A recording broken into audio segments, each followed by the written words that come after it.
Hello friends, thanks for stopping by for the Ag Report. A Geraldine farm girl has developed a nonprofit to help farmers and ranchers living with disabilities. Kendra Lewis is an occupational therapist and started a podcast called Cutting Fences, interviewing folks who have overcome challenges from an injury, and now she's created a foundation to help producers find equipment to allow them to continue farming or ranching. They're able to try these pieces of equipment out before they find funding. As we know, they're not very cheap and insurance rarely covers them. And most recently and most excitingly to announce, I recently got funding through the Christopher Reeves Foundation for an Action Track chair, which is a great fit for the agricultural community who are wheelchair bound, because it offers them the ability to basically get wherever they want and need on their farm or ranch. Well, in other news, USDA says to expect bigger crops and lower prices in the new crop year. In their annual outlook forum, the agency said corn acres will increase almost 3%. With a record yield projected, we could be looking at the second largest crop ever. USDA said that would bring the average farm gate price on corn down $1.10 to $5.60 a bushel. However, wheat production is projected to increase the most, forecast 14% higher, with the highest total wheat acres since 2016.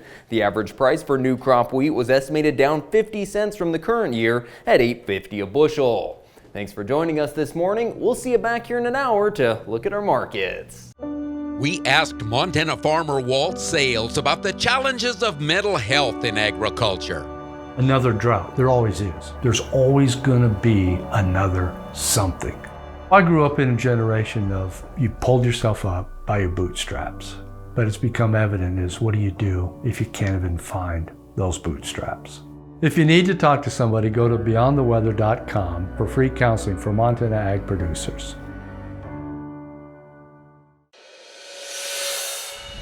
Hi everyone, thanks for joining us back here for the Ag Report. This afternoon at 3 p.m., the Senate Fish and Game Committee will hold a hearing on a resolution that opposes wild bison in the CMR Wildlife Refuge. The Department of the Interior has identified the CMR as a potential location to introduce bison, but the resolution introduced by Senate Ag Committee Chair Mike Lang of Malta says the state has supremacy over wildlife management in its jurisdiction, and a unilateral bison introduction by the Fish and Wildlife Service would violate the U.S. Constitution.